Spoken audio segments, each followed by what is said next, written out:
Bien le bonjour, chers amis, et bienvenue à la prescription avec Dr. Fred Lambert. Frédéric, mon nom complet avec un C, pas de K. J'avais compris le K à la fin de Frédéric, c'est très étrange. Et mon nom au milieu, c'est Alibert. Alors, Frédéric Alibert Lambert, pour les curieux. Bonne fête du travail. Aujourd'hui, c'est la fête du travail, si vous l'écoutez au moment de la sortie. Et pour célébrer cette fête importante, il est important de ne pas travailler. Un drôle de concept, mais c'est ainsi. Alors, pour accompagner vos tâches ménagères, votre popote, je vous propose une conversation avec un comédien et un danseur fantastique du nom de Francis Ducharme. Et il va présenter bientôt son premier spectacle solo. Alors, on a pris le temps de décortiquer un peu toutes ces idées-là. C'était vraiment agréable de l'accueillir à la maison. Et laissez-moi vous le présenter. Francis a entamé, au début des années 2000, un parcours riche d'expériences où il exploite à la fois ses talents de comédien et de danseur. Il a pris part à de nombreuses productions au cours des 10 dernières années, notamment 5 Visages pour Camille Brunel, On ne badine pas avec l'amour, Bonjour là, bonjour, Toccate et fugue, L'Idiot. En 2019, il brille dans la pièce Britannicus, mise en scène par Florent Sio, au TNM. Son interprétation de Néron lui a valu le prix du meilleur interprète masculin remis par l'Association québécoise des critiques de théâtre. Il était récemment de la distribution de Corps Titan, présentée au Théâtre d'aujourd'hui. La carrière cinématographique de Francis a débuté en 2003 avec le long-métrage Elles étaient 5 de Ghislaine Côté. L'année suivante, il incarne Paul dans Crazy de Jean-Marc Vallée. On l'a ensuite vu dans La capture de Carole Laure, Grand Ours, La clé des possibles de Patrice Sauvé, Les signes vitaux de Sophie Deraspe, Corbeau de Mathieu Denis. En 2015, il personnifie Jo Lebel dans le film Chasse-galerie de Jean-Philippe Duval et récemment dans 10 mois pourquoi ces choses sont si belles de Lynn Charlebois. À la télévision, il a entre autres joué dans Une autre histoire, Avant le Crash 2, Les mecs, Victor Lessard, Moi, Mon ex et moi 2 et Belle B. Francis a une exceptionnelle carrière de danseur qui lui a fait parcourir le monde. Il a pris part au spectacle de Babel, Les jolies choses et Affadissement du merveilleux, Danse mutante et Animal triste, ainsi que Cosmic Love. Son premier solo de danse intitulé Main moite sera présenté à l'Agora de la danse le 6, 7, 8 septembre 2023 à 19h et le 9 septembre 2023 à 16h. Il y aura aussi des supplémentaires le 13 et 14 septembre à 19h. Voici ma conversation avec Francis Ducharme.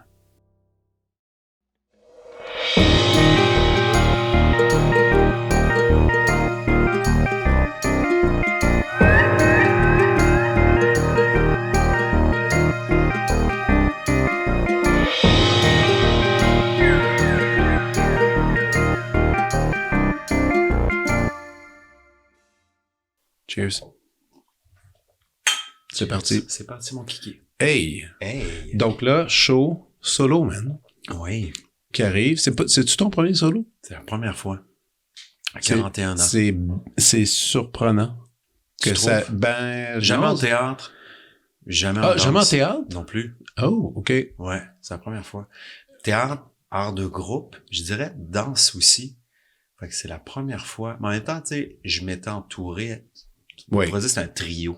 Ouais. Donc, Puis comment tu te sens par rapport à tout ça? Parce que je sais que... Ben oui, je sais. On va en parler, puis c'est amusant, parce que moi, ça fait longtemps que je voulais faire un épisode avec Catherine. En fait, non, regarde, tu sais quoi? Avant de nommer des gens, on va dire le projet. OK? Il nomme tout. Les dates, l'endroit, tout. ça s'appelle Main moite. Même le titre est encore un peu... Il pourrait changer. Ça s'appelle... Mais, OK, là, aujourd'hui, ça s'appelle Main moite en ce 31 août 2023. Et c'est un spectacle de Francis Ducharme avec la collaboration de Brigitte Henkins et de Catherine Godet qui aura lieu à l'Agora de la danse du 6 septembre au 4, là on a 2 supplémentaires. Ouais. Donc, si je me trompe pas, je pense que c'est le Je pense 13 et le 14. Le 13-14, il y en a. Moi, je viens le 9, donc Voilà. voilà. Donc, du 6 au 14 septembre à l'Agora de la danse dans la salle. Ah, il y a des supplémentaires, donc Ouais, c'est cool, ça. Aujourd'hui, ouais. Mais là, ça va bien, ça. Ben, ça Toujours va bien. synonyme de... On espère que ça va bien aller. Donc, c'est un show typique de danse 1 heure environ, à peu près. Je sais pas. C'est. Ça va varier. En fait, bon, comment partir ça? Je vais partir de la genèse. Allons-y avec ça. Allons-y ouais. avec la genèse. Moi, j'ai travaillé avec les deux. Catherine Godet et Brigitte Hankins. 2 femmes que j'admire énormément. Plusieurs collaborations avec ces 2 femmes. Puis, je trouvais qu'il y avait une espèce, comment dire, de radicalité, en même temps les 2 partagent une espèce de mystère dans leurs œuvres, la façon dont elles les approchent. Mm-hmm. Et puis je me disais, il faut qu'elles se rencontrent ou faut qu'on fasse quelque chose. Fait que j'ai présenté les 2 femmes, puis on a fait on fait un laboratoire. OK, c'est littéralement, t'es allé les chercher les 2. Ouais. Puis Mais les 2 se connaissaient évidemment de réputation. ouais, exactement. Ça. Vous avez vu les shows de l'autre, vous s'admiraient secrètement.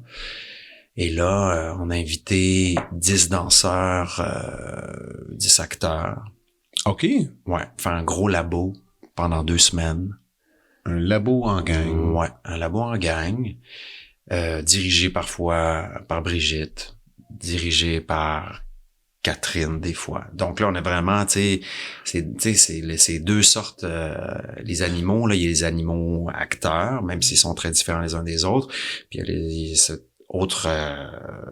autre espèce, les danseurs. Puis là, fait que là, ça se côtoie. Mais c'était qui ces gens-là? Je suis comme curieux un peu. C'était des jeunes qui finissaient l'école? Il y avait de tout. Il y avait autant du Louise Bédard, du Marc Boivin, que du Sébastien Ricard, que du Danny Boudreau, que Sophie Corriveau, que c'est les noms qui me viennent, que mais du monde game. Ouais, du monde game, là. Ouais. Puis en même temps, c'est ça, puis tout le monde était partant d'essayer quelque chose, mais c'est drôle que quand même, le solo est venu donc par après, parce que là, c'était au début un trip de semi-gang, si je peux dire ainsi. De groupe. Ouais. Ouais, puis c'était voir comment ces 2 meutes-là peuvent s'influencer puis créer une espèce de langage commun à travers les 2 signatures des femmes. Et je te dirais qu'au début, c'est beaucoup, c'est de la découverte, là, moi, je pratique les 2 depuis plusieurs années. Ouais.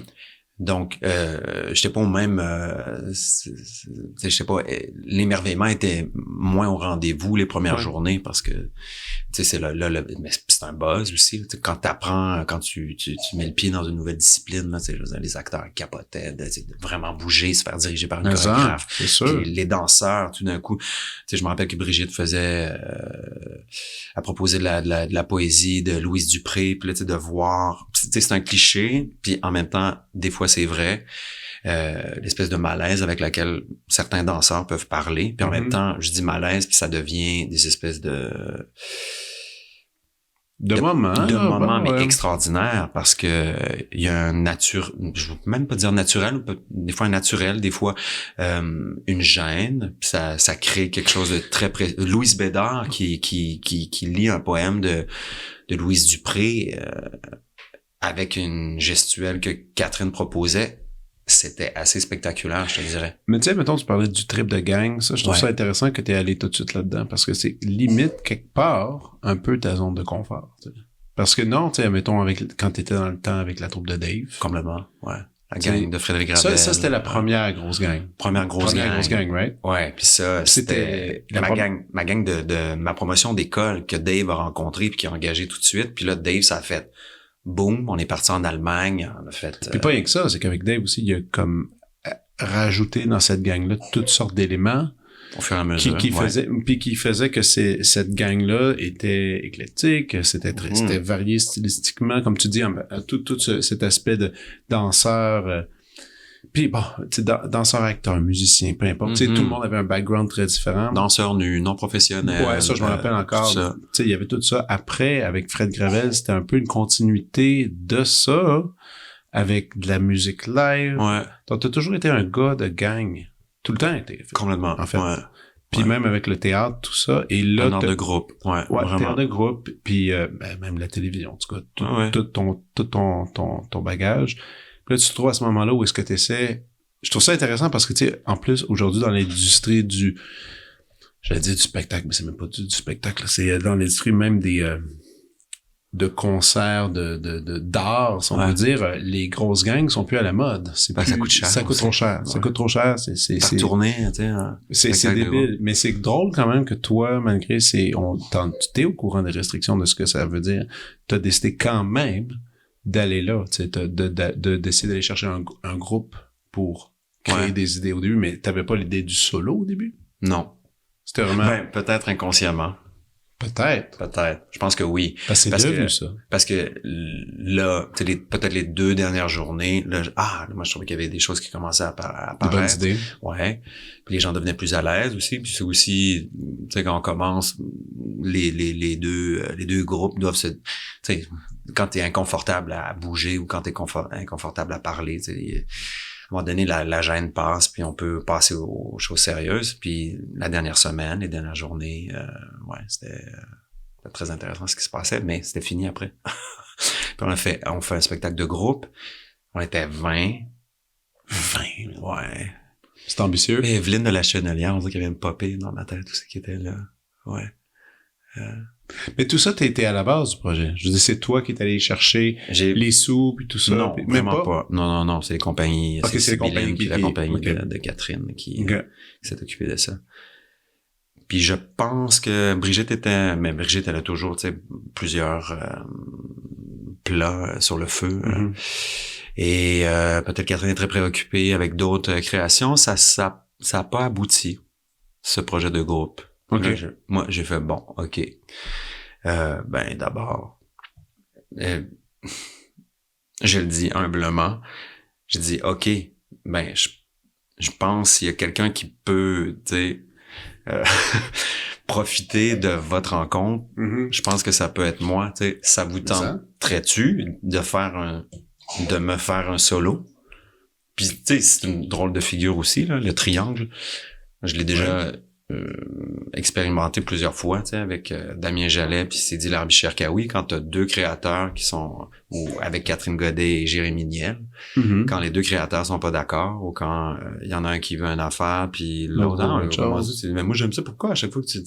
Fait que tu sais, j'ai vécu ça, mais on dirait que puis ces 2 hosties d'artistes malades. Oh ouais. Je disais, ok, c'est dangereux, puis on dirait que j'aime ça. Puis ça, OK. Ouais, j'y vais. Puis là, ça fait 4 ans, je pense, quand j'ai proposé ça. OK. Ouais. Il y a 4 ans. OK, avant la pandémie. Avant la pandémie. Avant la pandémie. Avant la pandémie, t'étais allé là. J'ai dit, on fait-tu un objet? Je voyais une espèce de prisme, là, mais un objet, tu sais, raffiné avec beaucoup de facettes, tu sais, qui mêlerait, tu sais, je pense que je faisais Néron au TNM à ce moment-là, fait que j'ai peut-être une façon de mêler, tu sais, les alexandrins avec la gestuelle de Catherine, des états de corps, de la dissociation d'états de parole, puis d'émotions, voilà. Fait que j'ai proposé ça aux filles, puis je voyais vraiment, tu sais, un truc, tu sais, très ficelé, tête, avec une structure vraiment... Puis c'est ça. Fait qu'on a commencé à travailler il y a... Ouais, c'est ça, quand? 3 ans. OK. Fait que pendant la pandémie, tu sais, c'était comme, on dirait que c'est arrivé, c'était parfait, on pouvait... L'idée du solo a commencé il y a 3 ans. Mais 4 ans. Puis on dirait que là, la pandémie est partie. On avait déjà commencé à travailler avant la pandémie. OK. Puis, ouais. Fait que c'était parfait. C'est comme... Te connaissant, sûrement que c'est encore en train de changer. Puis en train de se modifier. Ou c'est déjà canné? C'est pas canné. Ah, non, mais il y a un bouleversement. Là. Puis c'est rare qu'on en parle. C'est comme pas... je sais pas si c'est éthique ce que je fais, ou alors c'est notre façon de parler des shows qui est comme un peu peut-être formaté. Mais là, je suis honnête, puis je dis l'objet qu'on a créé pendant 3 ans, puis ce qui est super avec Sibylline et avec Brigitte, puis Catherine qui travaille. Avec Catherine, on travaille 3 ans, on fait de la recherche, puis on trouve une gestuelle précise, puis on se trompe, puis vraiment on trouve un langage pour chaque pièce, puis on récupère des trucs qu'on a fait dans l'autre pièce. Puis avec Brigitte, on fait des labos, c'est ça, 3 ans d'avance pour ces shows. Il y avait ça.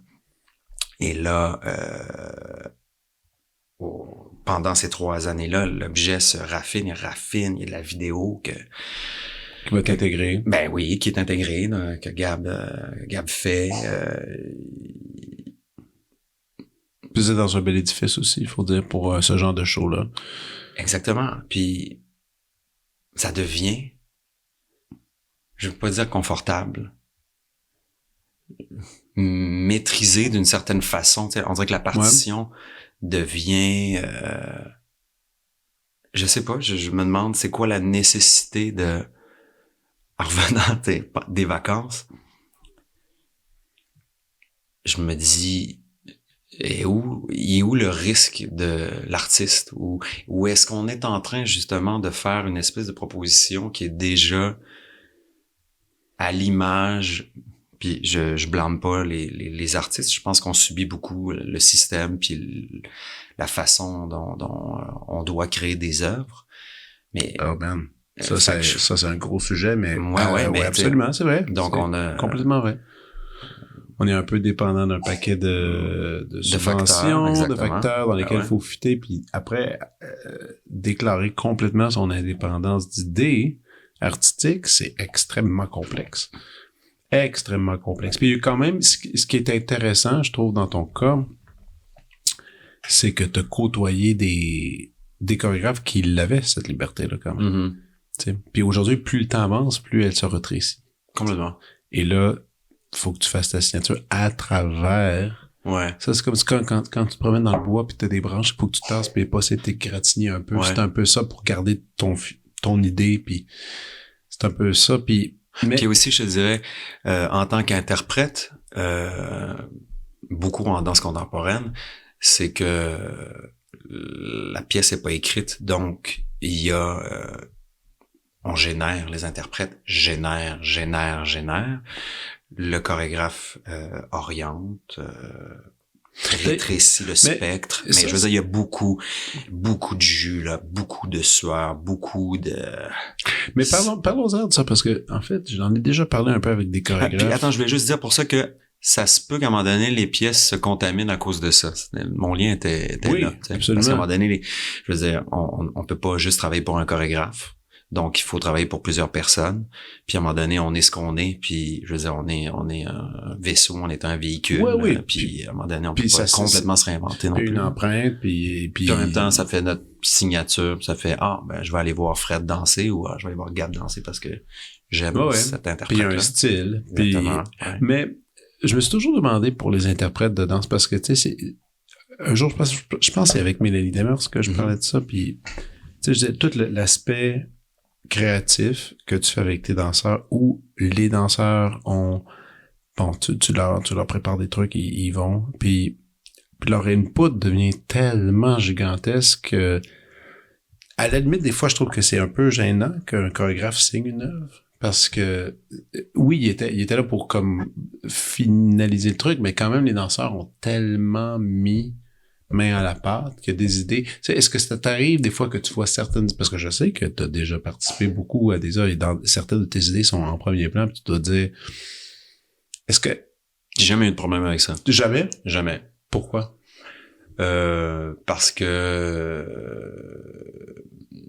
C'est quand même un abandon d'idées. Tu sais, mettons, c'est une belle idée crue que t'as donnes à quelqu'un, il y a format. Ouais. Tu sais, moi, on dirait...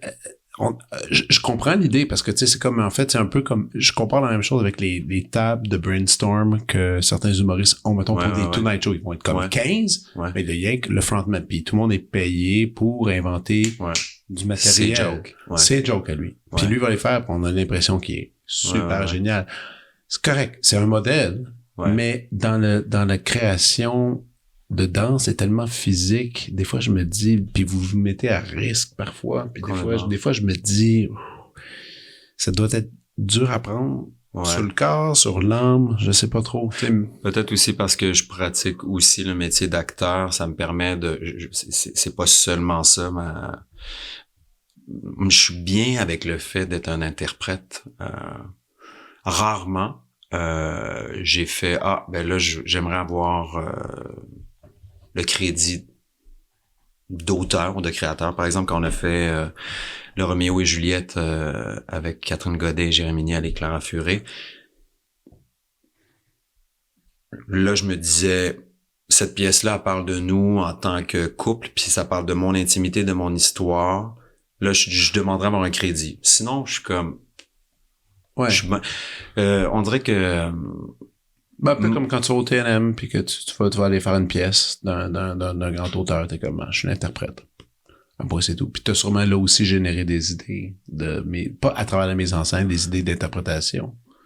Oui, mais cette pièce-là, je ne peux pas être qu'interprète. Il faut que tu peux pas te dissocier, c'est ça, parce que c'était c'est important. C'était des choses de toi là-dedans. Ouais, mais tu sais, faire une pièce de Mélanie Demers puis qu'elle prenne le titre de chorégraphe, jamais de problème avec ça.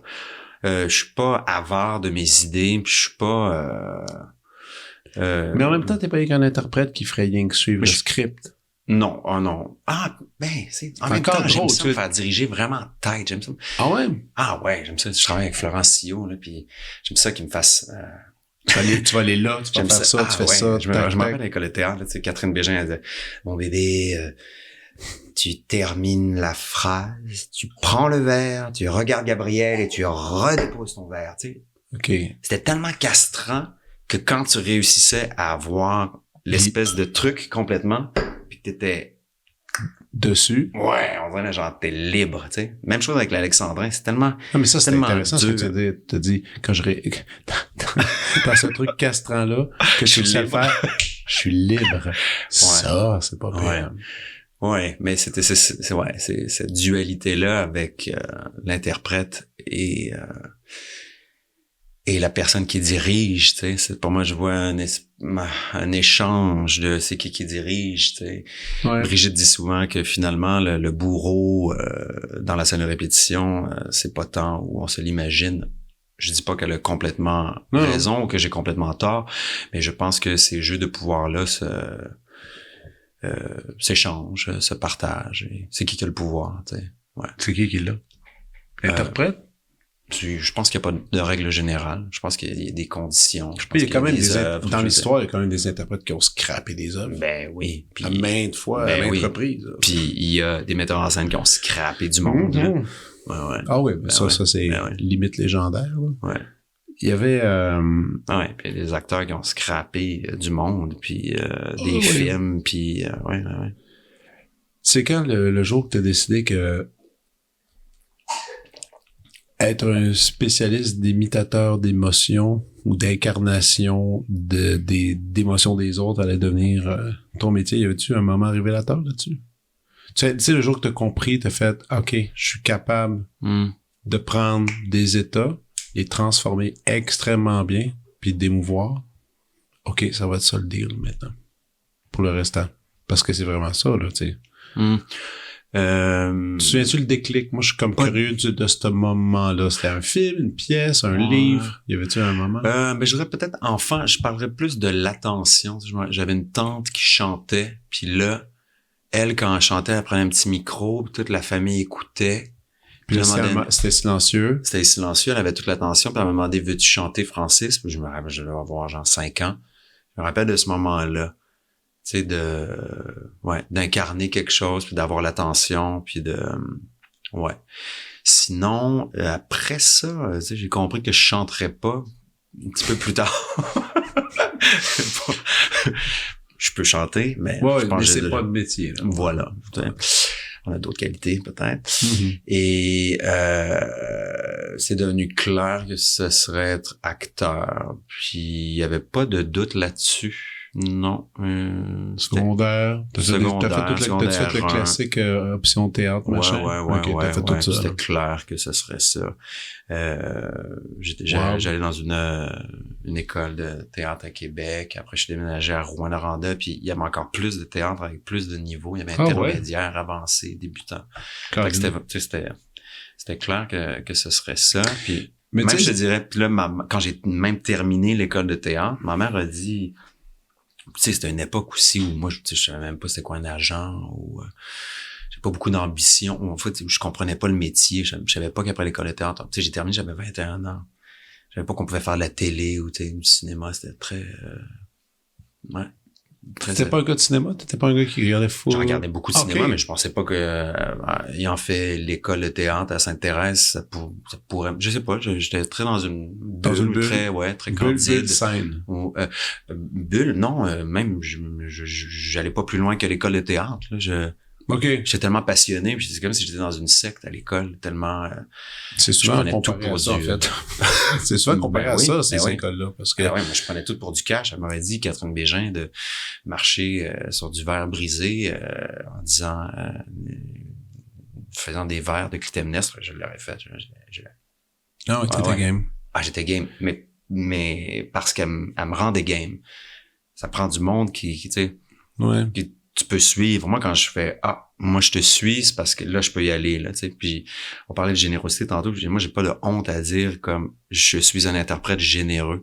Puis mais ça me time out. Si on va définir un truc, puis c'est vraiment genuine ce que je veux dire. Tu sais, ce qui est intéressant, tantôt t'as dit, on parlait rapidement signature, mouvement, tout ça. Tu sais, moi je sais que une de tes grandes forces, c'est que je sais que pour avoir plusieurs amis, copains qui t'ont dirigé dans des trucs différents, le truc pourquoi ils sont contents de travailler avec toi, c'est parce qu'ils savent que c'est un peu un puits sans fin. Ils peuvent t'amener, ils savent que quand t'es partant, tu peux aller loin. Évidemment, man, c'est le fucking rêve de tout metteur en scène et créateur d'avoir un interprète qui est partant, puis qui peut aller loin, puis qui va surenrichir une idée. T'imagines, t'as une idée correcte, puis la personne l'apprend, puis il la rend meilleure. C'est sûr. Puis c'est un peu, je sais que ça, c'est une de tes forces. Mais j'ai choisi le monde avec qui je veux faire ça. Ouais, tu choisi. Ah ben oui. Est-ce qu'il y a du monde des fois que, pas besoin de nommer, mais tu du monde que t'arrives sur le projet, tu fais, toi, je t'offre pas ça, par contre. Non, mais il m'est arrivé de faire des projets où je bandais pas, là, tu sais. Faut que je bande pour que ça se passe, mais tu sais, ou alors je refuse de faire non, je suis pas disponible, ou c'est sûr, j'ai choisi maintenant, j'ai choisi ben oui. Puis pour faire du théâtre ou de la danse, tu sais. Tu fais pas ça pour l'argent, tu fais ça parce que c'est ça qu'il faut que tu fasses, fait que tu choisis les bonnes personnes. Donc moi j'ai pas vraiment de, je vais pas dire de limite, mais je suis game. Ouais, t'es game. Je suis game. T'es game. Ouais, vraiment. Puis tantôt, t'as mentionné quand t'étais jeune, ta tante chantait l'attention. Ouais. Tu sais, c'est souvent réputé que les artistes, les musiciens, les gens de scène, théâtre, tout ça, sont des gens qui veulent l'attention, que c'est très important pour eux. Est-ce que tu trouves que ça s'est modifié au cours des années ou c'est encore là cette idée d'avoir l'attention? Parce que c'est un peu ça, tu sais, le métier. Ah, c'est complètement ça. Puis mais en même temps, je vais te donner quand même quelques fleurs. Oui, tu veux l'attention, fine, mais t'es pas agressif sur les réseaux sociaux. Souvent, les artistes sont ultra agressifs là-dessus parce que c'est encore, écoute, c'est de l'attention immédiate. C'est comme, t'es pas vraiment dans ce game-là. T'as-tu regardé mes derniers posts? Dernièrement, OK, attends. OK, je te fais un pause là-dessus. À part, t'as un nouveau show qui sort, c'est correct. Mais quand t'as pas il me met dans un état spécial, celui-là, fait que c'est pour ça que je fais ça, je te dirais. Mais sinon, je suis pas quelqu'un qui s'épanche. Tu mets rien, t'es pas en train de t'épivarder sur rien. Pudique. Là, il y a une brèche qui s'ouvre, puis puis tu joues avec ça, puis c'est amusant. Même, je t'avoue que je le regarde là, depuis les derniers jours, puis ça me fait bien rigoler, puis tout ça. Mais à part maintenant, pour de vrai, avant, t'as jamais été là-dessus. Pour quelqu'un qui veut de l'attention, je trouve ça intéressant parce qu'il y a de l'attention virtuelle, il y a de l'attention réelle, qui est comme dans le jeu, qui est comme dans l'action. est-ce que cette attention-là, maintenant, est-ce qu'elle s'est modifiée? Est-ce que c'est métamorphosée? Oui, Est-ce qu'elle est choisie par ces moments-là, justement? C'est peut-être un peu, je vais avoir l'air éso, là, mais je te dirais que c'est correct.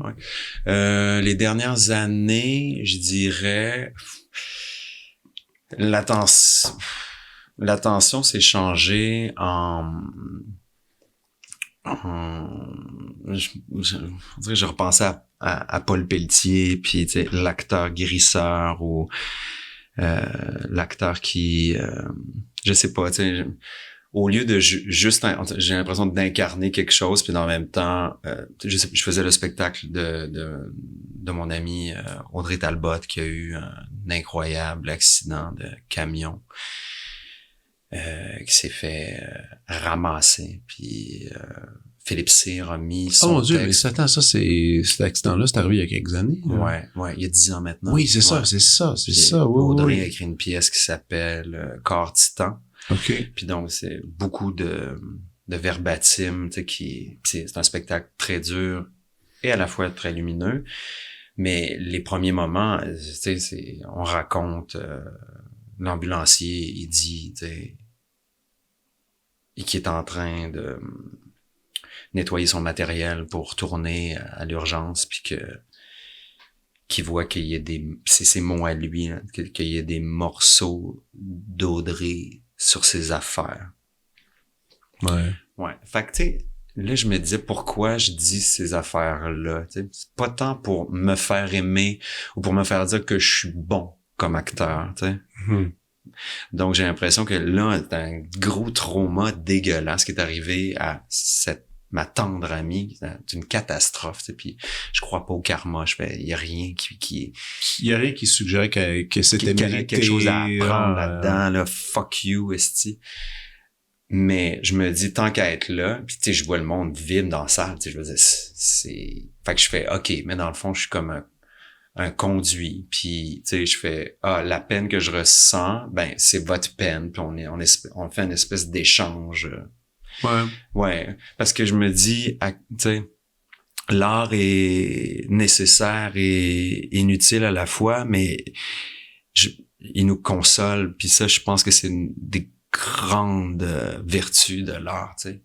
Puis je pensais que la consolation, c'était une affaire comme le prix de consolation, tu sais, on dirait c'est poche. Prix de consolation. Ouais, c'est pas noble. Alors que je pense qu'il y a vraiment grande vertu à être là, puis à être là. Fait que si t'es là, si t'es présent, ben la personne peut pleurer sur ton épaule, puis j'ai l'impression qu'il y a plusieurs formes d'art, puis il y a plein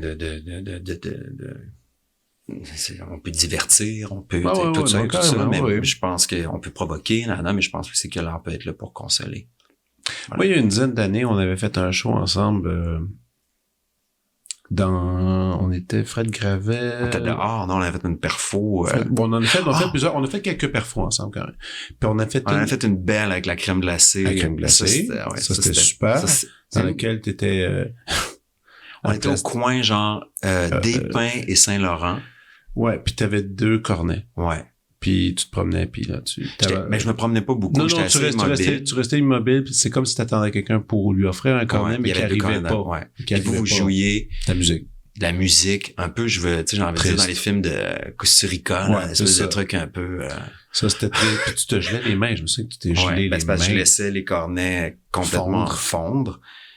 Puis c'était une bonne perfo d'idée de Frédéric Gravel, parce que autant quelqu'un pouvait rester là, observer la perfo jusqu'à ce que les cornets soient complètement fondus, autant quelqu'un dans l'autobus passait puis voyait juste le pauvre gars.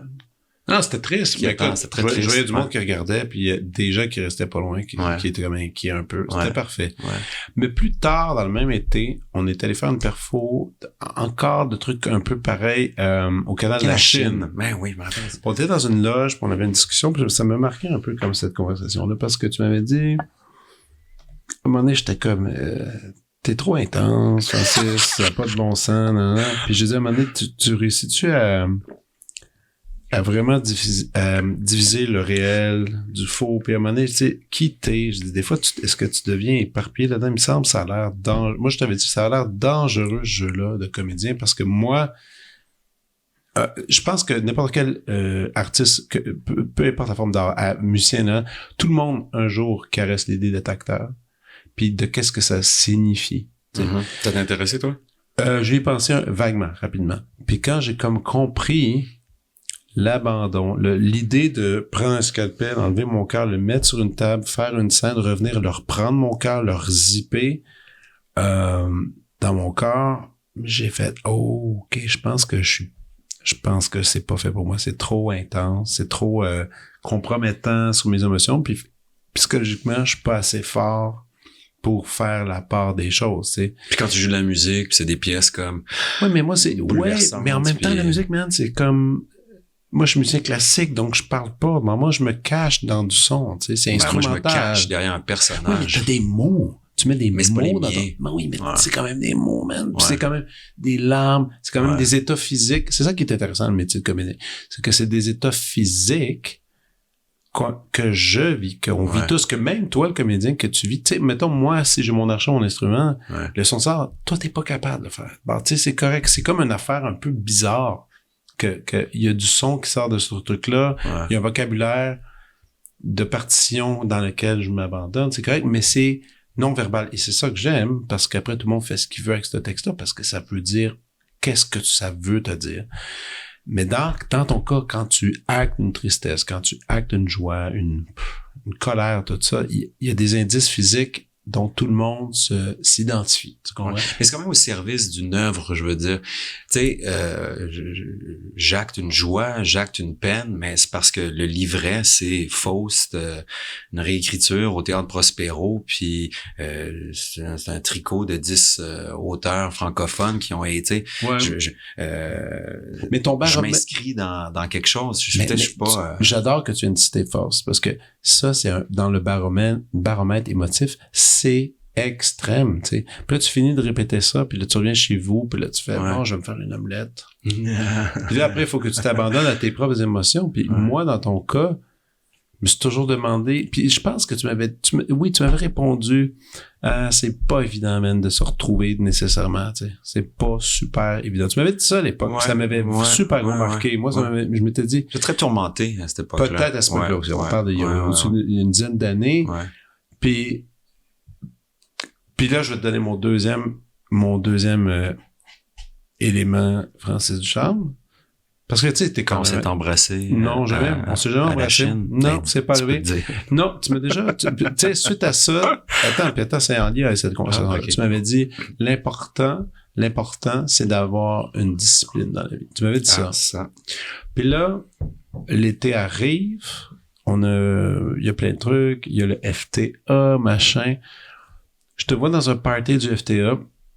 Puis à l'époque, on habitait vraiment proches l'un l'autre. Mm-hmm. Puis là, on avait du fun, on avait pris un verre, tout ça. Puis tu disais, en tout cas, moi, je m'en vais me coucher plus tôt. Non, je vais me coucher plus tôt. Puis parce que j'aime ça aller jogger. T'es un jogger aussi, je sais. Là, mes pieds sont un petit peu plus fatigués. Ils sont plus fatigués. Mais à l'époque, t'étais un sale jogger. Arthrose des pieds d'un homme de 70 ans, dit par un podologue et un podiatre. Fait que le jogging, même le yoga, je te dirais. Mais qu'est-ce que tu vas faire avec ça?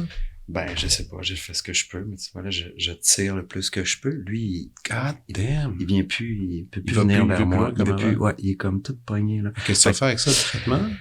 Ben, apparemment, il faudrait une chirurgie, mais là, la chirurgie, on m'a dit d'attendre quelques années parce que la technologie est pas... ça sera mieux plus tard. Ce qu'on appelle des bunions, des oignons de danseur. OK. Ouais. Ah, OK. Ouais. C'est un truc de danseur. Ouais, puis héréditaire aussi. Ouais, mais tu sais, j'ai beaucoup hypothéqué à faire des beaux mouvements où je partais, tu sais, de agenouiller puis de pousser, puis c'est tout le dessus du pied qui mange le coup là, parce que là je m'en vais à la verticale et je suis sur finalement mes orteils pliés. Ça n'a pas aidé. C'est ça pour retomber direct sur les genoux après. À répétition. T'sais. En tournée, je me rappelle des fois, j'avais une bursite, puis j'allais voir un ostéo en Suède, peu importe la ville où on était, puis il disait, but why are you doing this? T'sais. L'époque de Dave. L'époque de Dave. C'était violent, ça. Je te dirais, même l'époque avec Larbi puis Damien Jalais, où, tu sais, on tournait beaucoup. Ça aussi, c'était violent physiquement? Ben, le numéro de la fin, c'était ça, là. C'était vraiment un truc où, tu sais, c'est une espèce de transe, sur, la musique soufie, puis c'est ça, je commençais, puis c'était un mouvement répétitif, agenouillé, avec des sauts à partir du dessus de pied, puis qui retombe, une espèce de répétition comme ça. Jesus. Ouais, fait que j'ai hypothéqué. Bref, le jogging, j'en fais moins. Jogging. Donc, je retourne chez moi et il est 6h du matin, je me dis, bon, je vais aller jogger, je me lève un peu gueule de bois, mais je pense pas vraiment grave. Un verre d'eau, un peu de sel. Puis je commence à jogger. Je m'en vais dans notre quartier, je ne le nommerai pas. Et là. On est encore là? Non. Le party est fini. C'était au quartier général du FTA. Ouais. T'es en train de courir. Tu portes une robe. T'es maquillé. Dans le visage, tout croche, mon gars. T'as les cheveux tout croche. Puis là, puis tu jogues. Tu jogues en robe. Avec du maquillage partout dans le visage. Je suis avec Thomas Furet? Puis non, t'es tout seul. Je suis tout seul. T'es tout seul. Puis là, on se croise, tu me regardes, puis tu me fais un petit signe, puis tu me fais un petit signe comme ça avec les doigts, là, comme caporal, puis tu me dis, discipline. My God, je m'en rappelle pas. T'avais fait ça. Puis j'avais fait, Jesus Christ. Discipline. OK. Discipline. Ça, non, mais ça, c'est... ça, moi, j'ai... C'est encore ça? Ah, toujours. Mais j'ai pas de... Non, maintenant, quoi ta discipline, c'est quoi maintenant? Je m'entraîne pratiquement tous les jours. OK. Je médite pratiquement tous les jours. Mais en même temps, parce que si je le fais pas, je deviens complètement fou. Okay. Si je fais pas d'exercice physique, il y a trop d'énergie à l'intérieur de moi, puis si c'est pas évacué, ça m'angoisse. Ouais, ça... mais attends, mais pour revenir à l'histoire de la robe et du maquillage, tu sais que quand je t'ai vu au party, t'étais pas en robe et en maquillage. Non. C'est parce que ça dérapait. Ça dérapait, puis je me suis dit, je pense que c'est pas couché. Sans doute pas. C'était dérapé, puis t'as dû te dire, autant faire le jogging tout de suite. Qui va être fait. Sûrement. Puis après, je vais aller me coucher. Ouais. Je me souviens que je m'étais dit. Va sortir le méchant, puis après, on va bien dormir. Peut-être, je me suis dit ça. Ouais. C'est-tu brillant? Je sais pas. C'est quand même un peu cool, là. Moi, ça me reste. Non, mais ça me reste c'est pas. Drôle, je me rappelle. Pourtant, j'ai une très bonne mémoire. Tu vois ça? Moi, ça me reste encore parce qu'il y a des matins que je veux pas aller courir. Je me dis, lui, man. Il était là avec sa robe. Avec sa robe, puis son maquillage. Queer, qui était. Non, mais un maquillage. Avec honnêteté, un peu dégueu, là, mettons, ça dépassait. Mais c'est un maquillage bref, ça. Ouais, genre un peu triste. Quand ça dépasse. Ouais, ça dépassait, c'était tout croche, puis le monde dérape, puis les artistes ont peur de dépasser en coloriant. Ouais, exactement. Ouais. Exactement. Antoine Larocque. Ne pas le nommer. Mais, donc, écoute, même, parlons de Main-Moite. OK, on a fait un beau détour. Tu te souviens-tu la première fois que tu as eu les mains moites? Moi, je me rappelle. Ma première fois, toi? Ma première fois, non. Mais je suis très sensible à comment le stress... je suis très sensible aux états de corps et aux démonstrations physiques. Je le vois, quand la bouche devient plus sèche, quand la sueur perle ou la première fois clammy hands, là. Ouais, mais la première fois que tu as vu ta main perler, là, puis t'es comme, non, je sais pas de ça. Non, moi, c'est dans mon cerveau. J'avais 5 ans, man. 5 ans. Parce que quand je vis le titre, moi, j'ai fait, Jesus Christ. Moi, ma première mémoire, 5 ans, concours de violon. Ça faisait quelques mois, puis là, il y avait un concours obligatoire dans ma ville. Tu utilises tes mains pour... Moi, mais même à ça, j'attendais mon tour pour passer, puis à un moment donné, j'ai fait, j'ai mal au ventre. C'est bizarre, ça. Puis là, j'ai fait, OK. Puis tout d'un coup, j'ai chaud.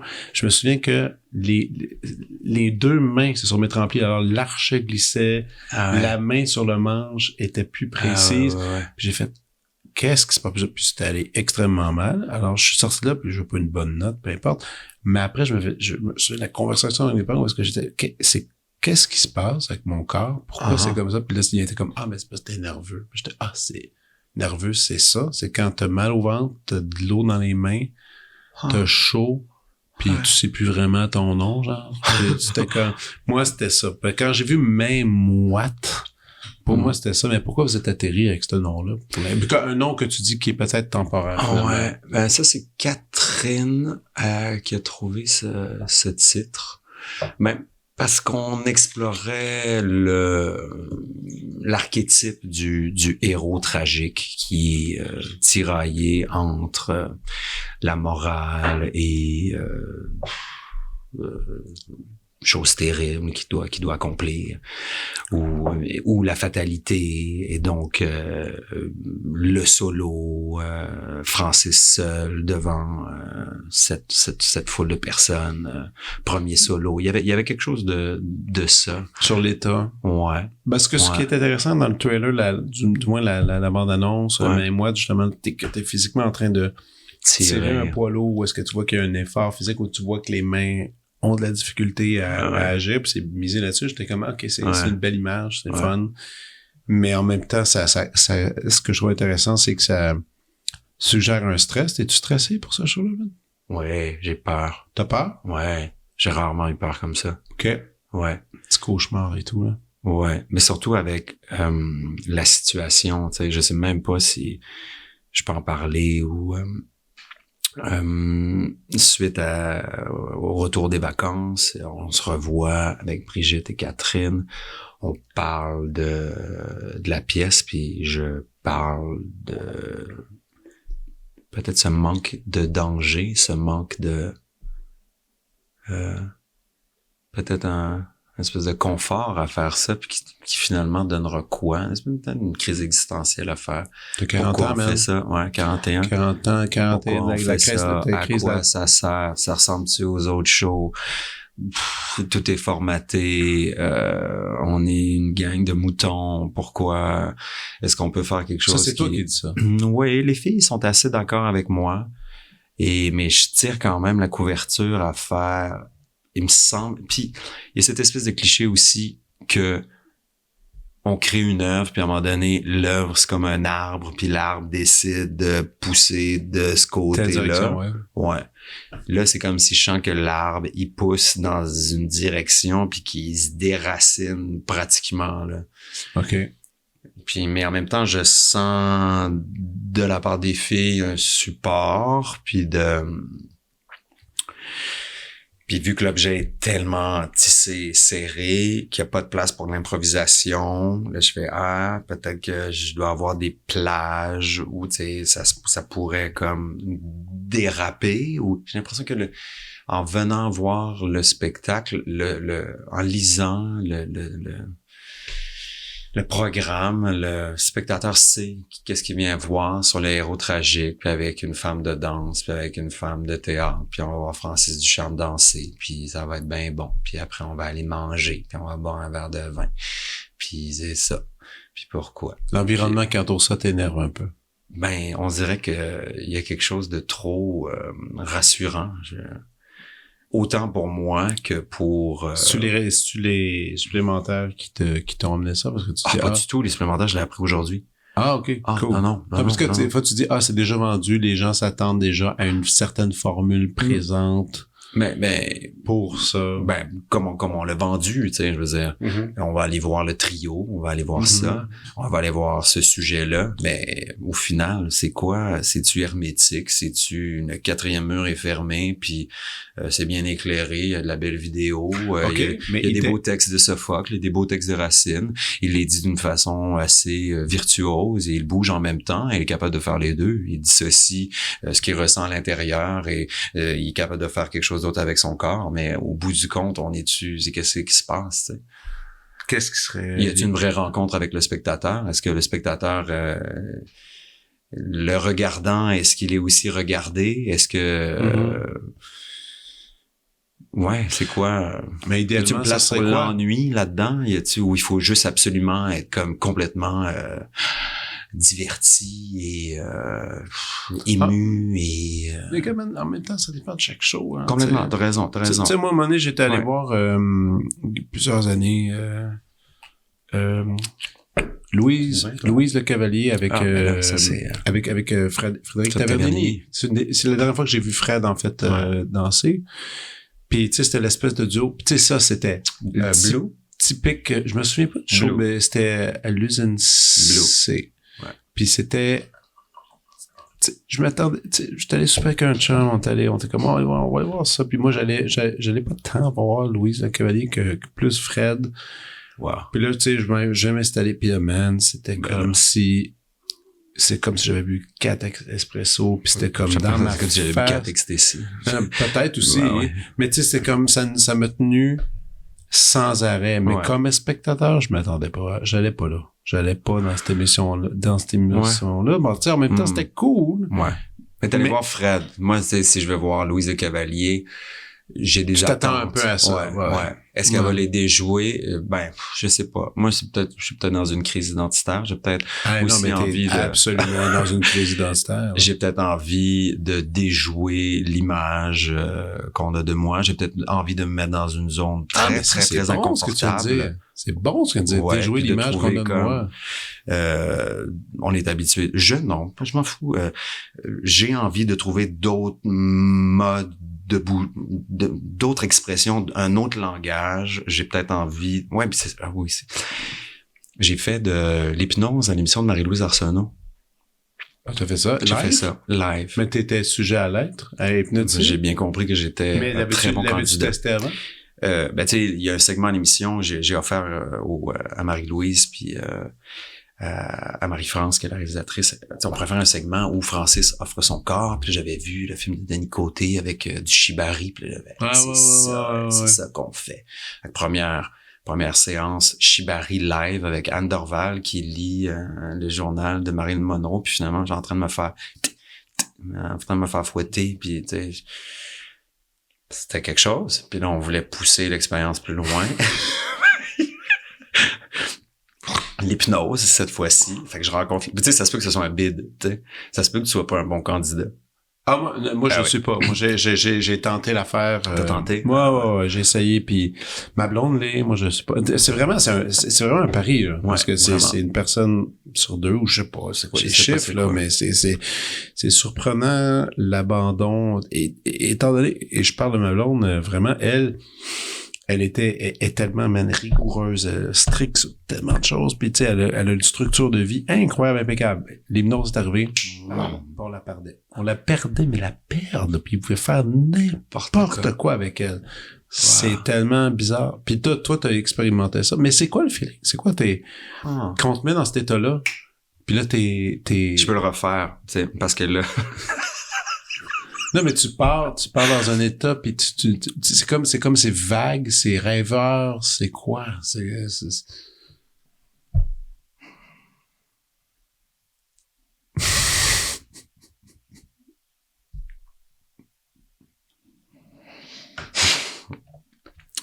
C'est une détente incroyable, OK. mais genre un niveau de détente. Moi, j'ai rarement expérimenté quelque chose. T'es juste bien. Ah, t'es tellement bien, là. Ouais. T'es comme accompagné, c'est comme un nuage, un coussin, c'est quoi? Il y a une espèce d'abandon, où genre, tu sais, puis en même temps, tu sais, t'es pas passed out, là, tu sais. Quand je l'avais fait à l'émission de radio, j'entendais les gens, tu sais. OK, tu sais, t'es quand même conscient. Là, puis c'est ma participation, c'est mon vouloir qui faisait que je voulais faire les choses par pur plaisir. On me forçait pas, tu sais, parce que... Donc là, t'as trippé. Ah, ben oui, puis là, tellement qu'après, il me dit... Puis je disais, je fais un spectacle en ce moment, puis je disais, mon personnage est quelqu'un de très rigide, quelqu'un qui a beaucoup de contrôle, tu sais, puis au fur et à mesure... Puis c'est justement le spectacle de Faust, si vous voulez, la lumière que je faisais avec Florencio. Puis je lui parlais du personnage, je lui disais, OK, ben après l'émission, tu viendras me voir, on va faire un signe-signal. Ouais, Signal. Ouais. Fait que puis vu que ça s'était très bien passé, on y va. Et là, je fais un geste, en fait juste ça, comme ça. Je relie l'index au pouce. OK. Et je ferme mes yeux. Et là, il me refait... il me parle comme il m'a parlé. Okay. Il me manipule comme il m'a parlé. Puis donc, je reviens avec l'état. Tu sais, j'ai les yeux fermés, puis je vois... C'est comme j'ai l'impression d'être dans une espèce de bulle... avec une distance, comme dans une sphère, très bizarre, très bien, c'est très doux, c'est très... Un signal, c'est ça le terme. Signal. Là, il fait, là, j'ai programmé ton cerveau. Fait que si tu fais comme l'exercice du chien de Pavlov, tu vas faire ça 6 fois par jour, pendant 21 jours. Puis à chaque fois que tu vas expirer, tu vas dire, en faisant le signe de l'index et du pouce, tu vas dire calme. Tu vas faire ça, tu vas prendre quelques respirations, tu vas le faire 6 fois par jour pendant 21 jours, puis après, tu vas faire ça, puis ça vient tout seul. Et c'est vrai. What? Je te le dis. Puis ça enlève, mettons... Ben, attends. Non, ça enlève pas tout. Je l'ai fait avant des représentations, avant d'entrer sur scène, fait que ça fait un état très... Tu sais, je veux dire, il y a le track, puis là, tout d'un coup, j'ajoute... C'est comme, tu sais, faire un... C'est ça, comme un... Je sais pas, là, un shot un expresso martini, genre, fait que t'as la détente. T'as-tu déjà fait les bêta-bloqueurs, ces affaires-là, machin? Non. Jamais? Non, c'est quoi ça? Non. C'est quoi? Bêta-bloqueurs, c'est la drogue des musiciens. Ah non, je connais pas. Tous les musiciens. Ah oui? Ben tous. Pas tous. Beaucoup. J'en veux. Drogue des musiciens classiques, entre autres, et jazz aussi. Et quelques chanteurs d'opéra. C'est la drogue légale qu'ils prennent pour camoufler l'anxiété. Man, je sais même pas si je suppose en parler. Bon, j'en parle. OK. Donc, c'est une pilule qu'on a découvert qui est habituellement donnée à des gens qui sont obèses. Parce que, tu sais, mettons, les gens obèses ou quelqu'un qui est pas obèse a le même cœur et le cœur pompe. Ouais. Et c'est ça, c'est le fait que quelqu'un qui est obèse, son cœur va pomper plus Ben oui. pour les mêmes déplacements. Donc, ils ont fait une espèce de pilule qui ralentit un peu le rythme. Et qui fait que, mais j'ai beaucoup d'amis obèses qui prennent leur petite pilule de bêta-bloqueur le matin pour opérer, pour pas justement être en train d'être essoufflé, pas en train de mourir. Mais à un moment donné, il y a quelqu'un qui s'est dit, hey, pourquoi on n'essaie pas sur quelqu'un qui est juste un peu stressé? Quelqu'un qui est stressé, on lui donne cette pilule-là, qu'est-ce que ça fait? Ben, ça fait que ça enlève tous les effets physiques du stress ou de l'anxiété. Mais ton anxiété est encore dans le cœur. Toi, comme personne, dans ton cœur, ça crie, là, ça hurle, genre, ah! Sauf qu'il y a aucun indice physique qui peut proposer que t'es anxieux. Bon, pour un musicien classique, supposons que tu joues du violon.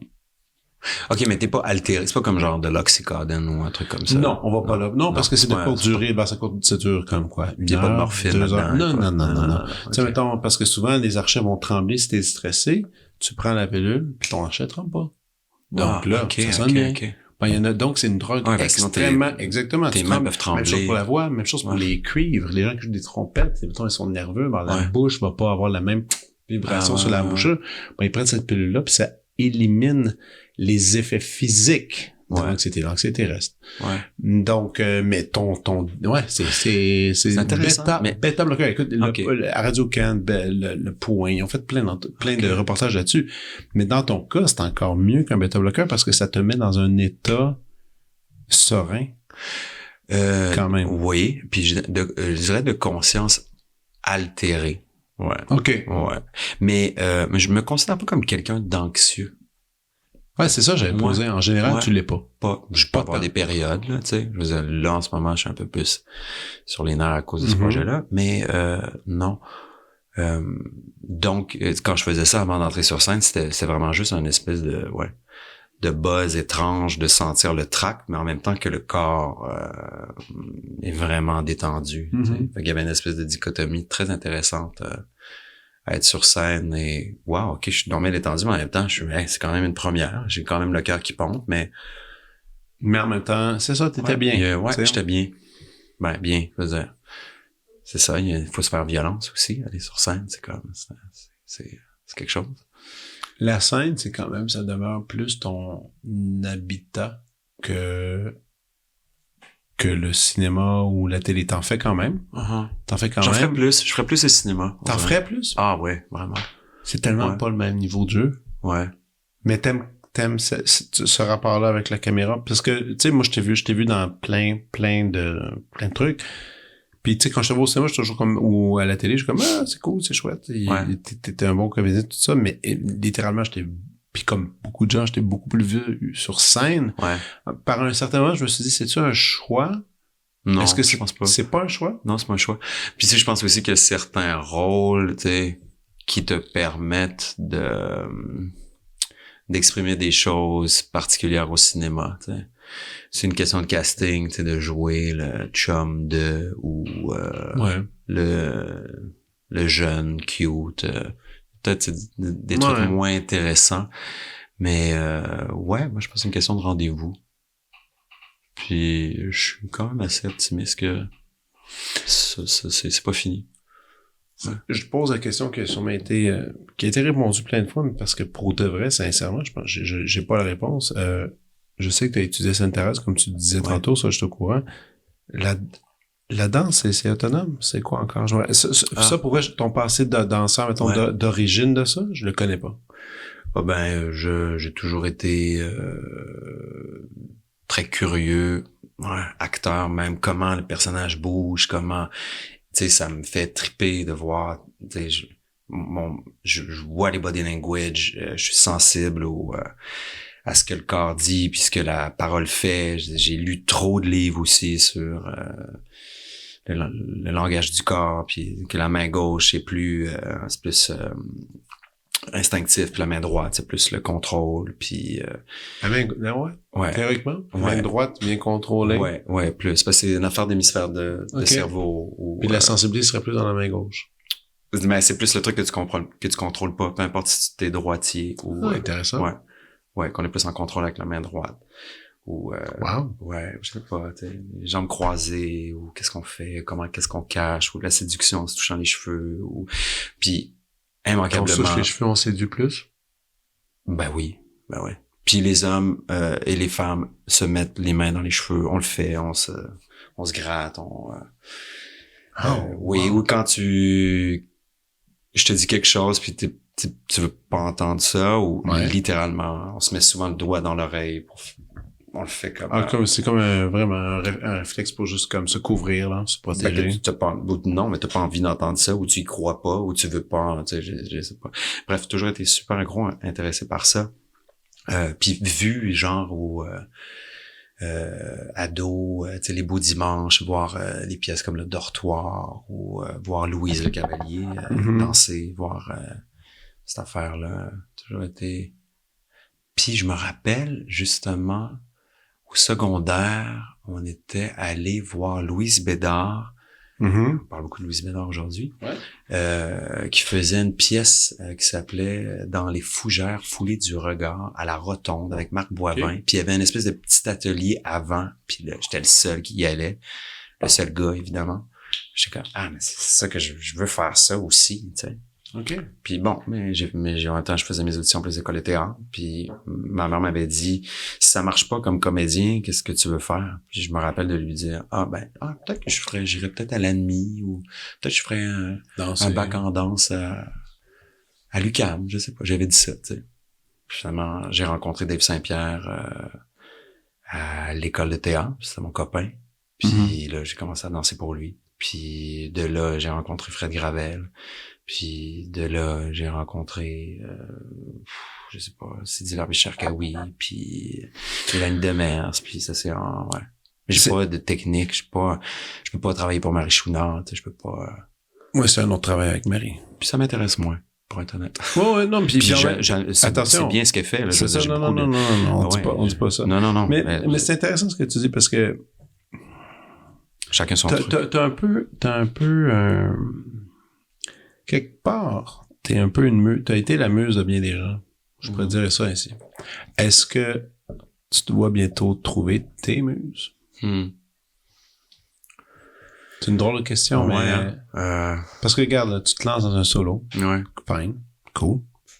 Mais est-ce que bientôt, ça va être à toi d'essayer de créer autrement que d'être l'inspiration de certaines personnes? C'est vraiment une bonne question. J'ai jamais eu ce besoin, ce désir-là de diriger ou d'être le boss. Justement, je trouve que le fait d'être interprète, c'est mon chum, il dit ça.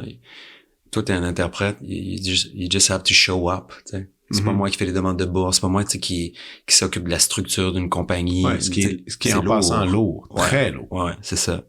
Mais je veux dire, en même temps, c'est la personne qui signe la chorégraphie au final, puis c'est elle qui peut-être va pouvoir s'acheter une maison, puis le pauvre danseur contemporain au seuil de la pauvreté pourra pas se l'acheter, cette maison-là, puis son corps, il va peut-être aller mal dans les prochaines années. Voilà. Je te dirais que, je sais pas, en ce moment, avec le fait que cette pièce-là, j'ai envie que ce soit une décréation. Parce que c'était une création. J'ai l'impression qu'il faut détruire ce qu'on a créé pendant 3 ans pour me mettre en danger. Puis je suis sensible à ça. J'ai envie de créer des instants. J'ai envie de tout préparer puis rien préparer. D'inviter le public à, je sais pas, ça va être la danse, du théâtre, ça va être performatif, d'être très, très, très poreux. Puis, tu sais, avec la pandémie, il y a une espèce de truc un peu aseptisé où chacun, il y a une peur aussi, je pense. C'est du... As-tu été tough pour toi, la pandémie? Non.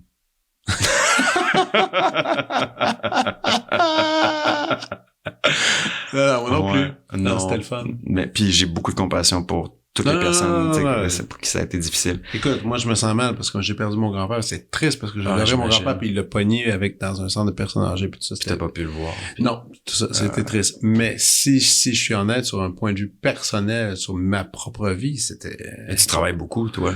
Ouais, puis j'ai eu un break. C'est ça, j'ai eu un break, j'étais avec mes enfants, j'étais proche, puis j'ai ça. comme après cuisiné. J'ai fait un paquet de cossins que j'aurais jamais fait, puis jogger plus, puis en tout cas, bref, des affaires de la vie que j'aurais pas fait. Bon, mais non, mais j'étais curieux parce que tu sais dans ton cas, je me serais dit que ça aurait été plus difficile étant donné que t'es un gars de gang. Mais je te dirais que ça aurait été difficile si je m'étais pas cassé la clavicule il y a 6 ans. OK. Ouais. Quand je me suis pété, puis c'est pour ça que j'ai mis un truc sur les réseaux sociaux récemment qui a causé une espèce de cataclysme. Les gens pensaient que j'étais littéralement à l'hôpital. J'ai vu. T'es un peu rigolo quand même. C'est un peu quoi? Rigolo. Ouais. J'ai quand même lisé. Mais en même temps, je pense que c'est ça. On a les gens une culture c'est ça. On est rendu des illettrés. Bref. Si j'avais pas eu cet accident-là il y a 6 ans où j'ai dû annuler 6 mois de travail, tournage, pièce de danse. Ouais. Si ça s'était pas arrivé, que j'ai eu à me dire, OK, qu'est-ce que je suis si je pratique pas mon métier? Est-ce que je suis un artiste quand même? Des grosses questions quand même. Si t'es habitué, tu sais, je te vois, tu travailles comme un bœuf, moi aussi. Qu'est-ce qu'on est si on travaille pas? On est-tu encore des artistes? Je sais pas, man. C'est une question très vaste et très personnelle. Toi, c'est quoi ta réponse? Moi, je pense que j'ai une semi-réponse quand même là-dessus. Mettons, regarde, le pays peut arriver, là. Demain, tu peux plus pratiquer, justement, ton corps est scrap, tu peux plus danser. Ouais. Le théâtre devient un peu limité, je sais pas, à cause de cordes vocales, je sais pas trop. Qu'est-ce qui arrive? Est-ce que t'es moins artiste? Quoi, est-ce que tu génères tout ce talent-là, tu vas le mettre sur autre chose? Écrire. Est-ce que ça... Moi, je veux dire, ce que je pense qui arrive, c'est que pour moi, mettons, la musique, c'est le centre, parce que ça a toujours été ça. Je suis encore persuadé que si ça se mettait à plus fonctionner, je prendrais ces idées-là, puis je pourrais le mettre ailleurs. T'sais. J'ai l'impression que souvent, ben des artistes, c'est ça. C'est que quand ça marche plus quelque part, ça va marcher ailleurs. Ça risque d'être ça, man. Tu vas probablement écrire quelque chose. Tu vas probablement shooter un film. Tu vas probablement faire plus tard, pas là, parce que là, t'es dans ton affaire, mais ça risque... Je pense que c'est ça, c'est que quand t'es habitué à jongler avec des émotions, comme métier, mais t'es un peu pogné là-dedans, t'es un peu pris avec ça. À moins, il y a des gens qui font des incroyables césures, tu sais, qui vont comme casser ça. Ils vont dire, moi, je vais aller faire autre chose, je vais devenir optométriste, tu sais. Bon, fine. Très difficile. Bon. Mais la plupart, j'en connais plein de gens qui se reconvertissent. Mon copain est en train de faire une conversion. Un gros mot, il était quoi? Il faisait quoi? Chorégraphe, danseur, OK. compagnie, tu sais, qui a 11 ans, puis il a fermé la compagnie. Puis il fait quoi? Aux études, En quoi? psychologie. Nice. Ouais. Il est rendu où? Énormément d'admiration. Le tout début, là. Fait que, tu sais, c'est un long processus, il y a 35 ans. Moi, je suis genre, je le regarde, puis en même temps, il est libéré du regard des autres, de la pression, de tout ça. Ouais, le poids. Ouais. Ah, on va s'amuser, on va jouer pour le fun. Ton plan B, ça serait quoi? Moi, je l'ai déjà, mon plan B. Ben, ça serait peut-être un peu ça, justement. J'aime tellement, mais tu sais, ça serait impossible. Faudrait que je retourne aux études, puis... C'est pas impossible. Ouais. J'adore la psychanalyse, j'adore le one-on-one, j'adore. Ouais. Moi, ce serait prof à la maternelle, man. Wow. Ouais. Moi, 50 ans, si mon corps commence à m'abandonner pour jouer, parce que veux pas ton corps vieillit, c'est déjà réglé, là. Moi, je vais aller faire journée prof à la maternelle, je vais travailler avec des enfants, je vais essayer de les sculpter le mieux que je peux. Ce serait bon, je suis sûr. Ouais, absolument. J'adore les enfants, j'ai essayé les enfants, j'aime les enfants sont super cool, puis je sais que j'ai un talent pour leur donner un déclic sur un paquet d'affaires. Bon, tu sais, moi, ça serait ma zone confort agréable, puis aussi, en fait, c'est intéressant, parce qu'on est en art, c'est toujours l'idée de se valider, de faire quelque chose qui vaut quelque chose. Ouais. On est comme un peu habitué à ça, parce que quand tu fais un métier de passion, c'est la valeur qui est importante. T'sais. Ouais. Puis donc, si tu fais quelque chose qui n'a pas de valeur, c'est tragique. La tragédie est là. Tu parle pas, si tu trouves quelque chose qui a quelque chose qui va signifier quelque chose. Puis moi, c'est dans l'éducation, les enfants. J'aime les enfants, je trouve que c'est cool. Mais tu sais, après, regarde, toi, tu disais le 1 à 1, l'humain, discuter, être proche, le comprendre, l'analyser, l'aider à cheminer. Je pense que c'est ça que j'ai envie de faire là, avec cette affaire-là, puis que les filles sont un peu devenues, pour être honnête, plus des yeux extérieurs, puis finalement... À ton affaire? Ouais, mon affaire. D'ailleurs, Catherine m'a dit, parce que moi, tu sais que j'étais supposé faire un épisode avec Catherine sur ça. M'a dit. Parce que ça fait plusieurs fois qu'on se parle, puis je dis, hey, c'est des rendez-vous manqués, elle avait un show, puis là, j'ai dit, hey, t'as un show. J'ai dit, t'as un show, je viens parler. Ouais. Elle dit, elle dit, je pense. C'est mieux Francis. Elle dit, appelle-nous Francis. Ouais. C'est que j'ai envie de faire une affaire où justement, tu sais, tu parles de la valeur, de pas le faire pour me faire dire que je suis bon. Ouais. Faire quelque chose juste pour le faire, pas pour se valider. Ouais. Hélas, ton nom, il est vraiment sur sur l'affiche. Ouais. D'être dans un endroit où de créer quelque chose sur le moment qui fait que ça va au-delà de savoir si c'est bon ou mauvais. Je suis un peu dans ces... ou alors, à quoi... ou de sentir la pression du spectateur, ou à quoi le spectateur s'attend, tu sais, où il vient ici pourquoi, qu'est-ce qu'il attend de moi. Puis qu'est-ce que ça crée aussi énergétiquement dans la salle, tu sais, je veux dire, je vais accueillir 150 personnes. J'ai ma théorie là-dessus. Ouais, moi, en mai, je faisais une espèce de pièce symphonique un peu concerto avec l'Orchestre de Laval, la Maison symphonique, qui était une pièce où est-ce que j'avais des solos, des gros solos. Assez tough. Puis, j'étais super stressé. J'étais tellement stressé pour ça. T'as-tu pris une petite pilule? Non, on n'est pas pris. Puis, c'est vrai, ça? Ouais, absolument. Non, parce que moi, ça me stresse de prendre la pilule. Quand t'es stressé de prendre un médicament, c'est pire que de le prendre. Bref, ce que j'ai fait, c'est que je me disais, j'avais des répétitions pour ça. Puis tu sais, en musique classique, les répétitions sont rares. On n'en a pas beaucoup. On avait comme 3 répètes, une générale, un conservatoire, c'est 5 de la pièce. Puis je m'étais craqué, je me suis dit, la seule façon que je vais être à l'aise, parce que probablement, moi j'avais l'affaire, c'est qu'on était dans un orchestre, bon, t'as 70 personnes qui sont sur scène avec toi. La première affaire, c'est que je me disais, moi je veux que ces gens-là croient en moi, puis qu'ils me respectent. T'sais, ça, c'était la première affaire. Après, tu montes le show, puis après, tu te montes devant le public. Là, il y a trop de il y a trop d'affaires de séduction de dire je vais perdre tout le monde. Ben là, moi, ma game que je m'étais mis dans la tête, c'était que chaque fois que je jouais cette tune-là en répétition et en concert, ça va jamais être pareil. Je vais jamais faire 2 fois la même affaire. Jamais. Chaque fois va être... Puis je me force. Je dis, OK, de demain, je vais faire de même. Après ça, demain. Ce qui fait que tout le monde va être participatif, soit le public, soit les musiciens sur scène, vont vivre une affaire un peu différente. Puis moi, puis je misais sur la flexibilité du jeu plutôt que sur la proposition. Je faisais, moi, je vais prendre ces idées-là, puis ça va aller dans cette direction-là, ça va aller un peu plus en bas, en haut, Puis je faisais juste jongler avec du jello, tu sais. C'est exactement ce que j'ai envie de faire. J'ai envie que un soir après l'autre, ce soit pas la même affaire. Il faut pas. Que ce soit une espèce... T'as parlé de jello, c'est exactement... Je vois ça comme une espèce de blob. Puis que je suis un récipient. Ouais. Ouais. Et le public entre et il est le contenu, puis qu'à un moment donné, genre... Ouah, tu sais, c'est qui est quoi, que ce soit une espèce d'interpénétration. Ouais.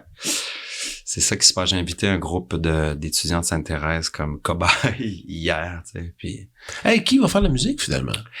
Ben, c'est ça, tu sais, là, on dirait que j'ai envie d'être un peu le control freak de toute cette histoire-là. Ouais, parce que, tu sais, je sais que tu cherchais des musiciens, puis là, t'as trouvé, finalement. Ouais, j'ai trouvé, mais j'ai Thomas Furet qui a fait des trucs jadis que j'ai un peu modifiés. OK.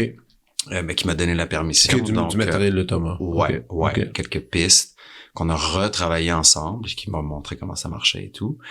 Et ouais, il va peut-être, sans doute, avoir de la musique live. Ouais. OK. Ouais, mais c'est des surprises. OK. Ouais. Je sais pas quand, je sais pas. Puis je me laisse la marge que ça pourrait peut-être arriver au début de la pièce, au milieu, à la fin. Ouais. OK, tu sais pas. Ouais, j'ai vraiment envie de me mettre dans la marde. Tu comprends-tu? Regarde, c'est le résumé d'aujourd'hui. J'ai envie de me mettre dans des excréments. Ouais, c'est ça. Deal. Puis d'aller faire du jogging. En robe. En robe. OK, on passe à la prescription.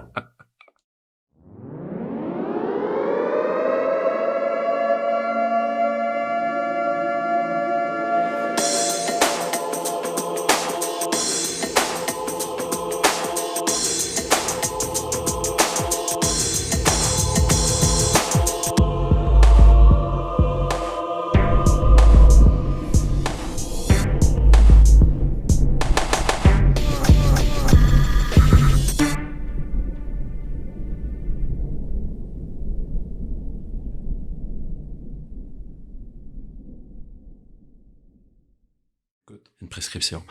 L'éloge du risque d'Anne Dufourmentel, qui est une philosophe psychanalyste que j'ai découvert grâce au metteur en scène Florence Sio. C'est un livre bouleversant qui prend des concepts puis des thèmes assez banals comme les dépendances ou la solitude ou la passion et qui te les fait voir vraiment d'une autre lunette, d'un autre angle. OK. Ouais. OK. Super challengeant, vraiment, mais en même temps qui donne un boost incroyable. OK. Vraiment. C'est comme OK, ça donne des ailes, là, vraiment. Puis elle a écrit d'autres, je suis en train de lire La puissance de la douceur. Ça a l'air comme des trucs vraiment... La puissance de la douceur. Ouais, psychopop. Ah non, mais elle part que c'est une force, mais genre, tu sais, qu'on est incapable de qualifier. On sait pas c'est qui la transmet, ou il y a pas de différence entre l'émetteur puis le receveur. OK. Ouais. Ça aussi, je suis en train de le lire. Super. Ouais, puis malheureusement, l'éloge du risque, l'autrice, est morte en essayant de sauver ses enfants. Hein? Ouais. Dans un incident? Une noyade. Oh non! Ouais. Oh. Fait qu'il y a quelque chose de vraiment... très, très tragique. Qui porte le titre, en tout cas. Ouais. OK. Cool. Première suggestion. Tantôt, je parlais de la consolation, puis on dirait que c'est surtout à cause du livre de Christophe André, qui fait beaucoup de méditation et de livres sur la méditation, qui s'appelle Les consolations, celles qu'on offre et celles qu'on reçoit. Un livre très simple pour des gens qui ont à traverser des épreuves. C'est un livre que je donne beaucoup avec l'éloge du risque. OK. Ouais. Tu donnes des livres? Ouais. Ah ouais, tout le temps. C'est malade. Tu Ouais. dis ça parce que l'autre fois, j'en parlais, j'ai dit des disques et des livres. Mettons, quand j'étais à souper. Tu donnes encore des... Ouais, tu me rappelles, tu m'avais donné un disque à un moment donné. Tu donnes-tu encore des disques? Ben, hélas, Plus plus maintenant, maintenant. c'est plus Hein. vraiment. Hélas, mais c'est plus vraiment le truc. Mais des livres, tu sais, mettons, tu m'invites à Ouais. souper, j'amène pas du vin, j'amène un livre ou ben j'amène un truc qui peut rester, là. Qui va pas s'évaporer, là. Ouais. Mais c'est hot, tu fais ça. C'est bon, ça. Offrir des J'adore. livres. Ouais. C'est le best. Parce Ouais. qu'en plus, c'est le fun. Tu laisses le livre à quelqu'un. Ouais. Souvent, à peu près 99%, ils vont pas le lire là. Ils vont le lire dans 1 ou 2 ans. Ah ben oui, moi j'en achète des livres, je les mets dans ma bibliothèque, puis je dis, Puis à un moment donné, quand je suis prêt. à un moment ben donné, oui. à un moment donné, Ouais. tu le prends, puis t'es Ouais. prêt. Ouais. C'est cool. OK, donc c'est c'est dans C'est tes deux livres. C'est des livres. Prescription, je sais, faudrait vivre sur une autre planète pour pas avoir vu ce film-là, mais Vas-y. pour moi, Dancer in the Dark. Hey, c'est cool, tu vas t'en parler. J'haïs les comédies musicales. Sincèrement? Ouais. Puis ça, c'est une anti-comédie musicale. Oui. Ouais. Mais fichtrement bien. Bien Tu sais, foutu. c'est quand même pas pire que, en plus, Björk veut comme, je pense que ça pouvait brûler ce film-là, elle le ferait, parce que, tu sais, dans l'entrevue, elle disait, C'est j'ai terrible honte ce de qui ça. s'est passé. Oui, C'est c'est terrible. Mais, hélas, le résultat est super bon. C'est terrible. Le résultat est bon. Le disque, moi, j'ai acheté le disque qui est dans ma bibliothèque. Je l'ai vu au cinéma. C'est superbe, là. Tu sais, c'est une super histoire, mais c'est dur. Puis c'est quand même le seul rôle qu'elle aura fait parce qu'elle ne veut plus jamais refaire du cinéma. Ouais. C'est dommage. Ouais. Peut-être pas. En même temps, il y a du monde de même que c'est pas dommage qui fait, tu sais, qui font un grand, tu sais, elle a fait un film, mais c'est un grand film. Ouais. Tu sais, puis c'est un film mythique. Puis Ouais. ça va rester cet objet-là un peu, il y a des gens qui sont pas faits pour faire des drames. Tu sais, ben, tu sais, quel autre, à chaque fois que je pense à Björk, je pense à lui, Adam Sandler, tu sais. Ouais. Punch Drunk Love. Puis l'autre, celui qui est fait avec les frères, Les frères Cohen? non. Les frères. Le diamant. Ouais, Oui, truc du oui. diamant. Ouais. Puis, Ouais, tu sais, voyons. il a fini le film. Ouais. Le film est sorti. Il dit, écoutez, je suis vraiment fier de ce film-là. Il dit, si j'arrive pas à avoir une nomination dans quelconque gala avec ça, ben, moi, il dit, je vous promets de faire la comédie la plus dégueulasse et vulgaire. Ah ouais. OK? Parce qu'il dit, j'ai tout donné. Puis de fait, il n'y a rien eu. Il n'y a pas les Oscars. Mais Là. ouais, Non, ils étaient c'est fou, il super. était incroyable. C'était vraiment, c'était super. Ben là, il est en train de préparer apparemment la comédie la plus dégueulasse qui a jamais été faite de l'humanité en hommage à sa non-reconnaissance de son jeu d'acteur sérieux. Ça, c'est intéressant. Ça, j'aime un peu ça quand même. On a entendu Gabriel Antoine. Oui, on va le nommer. Il qui est en train de, qui qui filme, documentaire sur, qui est présent. ouais, qui me filme en tout Et temps. discret. Fait que si Brigitte et Catherine sont plus là, mais lui, au moins, il est là avec sa bienveillance. Il filme, je l'observe. l'oublie, il est là au bon moment. Voilà, fait que je le remercie. Attends. T'as-tu un dernier objet? Un dernier objet. Tu sais, je t'ai dit que j'ai haï les comédies musicales, puis je vais me contredire parce que c'est quand même, quand tu me laisses un message, on entend Catherine Deneuve qui dit « Je ne peux pas, je ne peux pas ». Fait que les parapluies de Cherbourg, c'est dégueulasse. Mais c'est superbe. C'est super.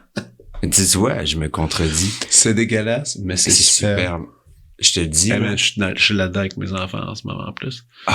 On est là-dedans parce qu'on a mes filles ont découvert, regarde, moi, je vais aller avec nos chaînes. Moi, j'adore les comédies musicales. Ouais. Mais j'adore, mais c'est lesquelles? Tu sais, mettons, J'ai été marqué par des affaires, tu sais. un peu poche. Un peu poche. Puis je dois t'avouer que quand j'étais en première année à l'école de théâtre, il y avait la première année que le théâtre musical existait, puis ils nous volaient nos locaux, puis ils étaient moins bons en jeu. Fait que ça a un peu teinté, c'est resté, puis j'avais 17 ans, fait que c'est un peu resté. Je t'avoue, OK, bon, c'est ma faute.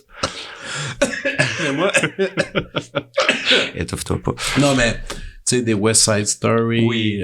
Tu sais, des œuvres. Hey, des je suis allé œuvres. voir avec mis en scène par Ivo Vanov. Pour vrai? Ouais, à New Oh, York. shit. Ouais. Mais toi, ça, c'est Ouais. gros. C'est gros. Ouais. Tu sais, c'est des espèces de- J'ai quand même aimé ça. Même La Ouais. La Land, j'ai quand même aimé ça. C'était... toi, non, c'est non, difficile. non. T'as trouvé ça tough? Ouais. Ouais, non, mais c'est un peu longuet, puis tout ça. Mais, mais cette idée-là de... Tu sais, J'aimerais ça en faire d'opéra. une contemporaine. T'aimes-tu mais genre, l'opéra? j'aime ça, mais je m'y connais pas beaucoup. Je suis allé Ok. une fois dans ma vie. Je m'y connais pas. Parce que c'est un peu ça, Ouais, quelque ouais. part, tu sais. Mais j'aimerais qu'il y ait, je sais pas, une comédie musicale. Ah non. Quétaine, avec de la danse contemporaine, le fun, que ce soit pas Hair, puis que ce soit pas, je Ouais. sais pas, ça se peut-tu? Non. Genre, non, mais semble. Attends, si tu me parles vite comme ça, une comédie musicale qui est pas chorégraphiée, montée... En même temps, je te dirais, ce qu'on est en train de faire avec Catherine Godet, la pièce de groupe, parce que là, c'est un prochain projet avec 10 danseurs, c'est une espèce de comédie musicale amateur, avec des gens qui ont l'air de faire, qui ont l'air de faire partie d'une secte ou Oh, ouais. d'une thérapie de groupe. Tu sais, mais une affaire weird, contemporain, avec Ok. la tune. Bref, j'espère que, je sais pas, de l'espoir pour... Non, oui, non, mais je comprends. Je Comment comprends. tu Je comprends. veux Puis Catherine Deneuve. Ben, c'est le fun. Hey, c'est le fun, chanter, danser, puis jouer. C'est tout ce que j'aime, en fait. Ben, Fait que dans le fond, je devrais faire de la comédie musicale. Mais C'est ça faut que je vais que faire, genre, faut que t'ailles à mais l'opéra. moi, il est peut-être encore temps pour incorporer quelques Il est petites tard. chansons. Ouais, et un touch step et un pas de bourré. Faut que t'ailles à l'opéra. Faut que t'ailles à l'opéra. Faut que t'ailles à l'opéra. Cette année, il y a des belles, il y a la Traviata. On va voir Ok. la Traviata. On Ok. va voir la Ok. Traviata. Si tu Je pleures t'écoute. pas à la fin, Ah, ben non, mais moi, hey. tu pleures souvent? Mettons, sincèrement, pour écouter une œuvre. Ben, je te dirais, quand on s'est rencontrés puis que je t'ai dit, j'ai la difficulté à démêler réalité et fiction, j'étais un peu plus torturé à cette époque-là. Là, je pleurais beaucoup, j'étais très torturé, puis je voulais jouer des rôles de des gars qui vont pas bien, puis puis c'était dur, puis je ramenais le personnage à la maison. Je te dirais que ça va bien dans ma vie, ça T'es va heureux? bien. Oui. Ouais, je suis heureux. Je suis un peu dans une drôle de passe avec cette... Ben, avec ce show-là. pièce, ouais. Mais Ouais, enlève le mais- show, ça va. Bah, j'ai de la misère à l'enlever. Mais oui, je suis heureux. Je suis heureux, oui. Ouais. Fait que donc, je pleure. Quand je pleure, c'est des belles larmes, on dirait. Ouais. C'est moins parce que tout me traverse puis tout m'écorche. Ah, je Tu sais, comprends. j'ai plus de peau, j'ai juste les muscles puis tout me... Puis c'est ça que je mérite parce que je fais partie du Sad Ouais. Boys Club. Mhm. Non, je pense pas que je fais partie de ce club-là. T'es fini. Ouais. Anymore. Ouais, je comprends. Man. Man, je suis trop content. Man. Moi, Man. je viens le 9. J'ai hâte. Je te laisse la première. Je laisse la première à plein de gens. Parfait. Je te laisse la modifier un peu. Parfait. Puis le 9, je verrai une autre version de ça. Parfait. Super. All right. Au 9. À plus. Ciao. Merci. Bye. Vous venez d'écouter La Prescription avec Dr. Fred Lambert. À l'animation, Frédéric Lambert. Réalisation, montage, recherche et bons conseils, Olivier Chamberlain. Au logo, Joël Vaudreuil. La musique, le groupe Crabe. Jérôme Minière, Philippe B., Ben Chimie, Guillaume Beaulieu et Vincent Vertefeuille. Merci d'avoir été à l'écoute et à bientôt.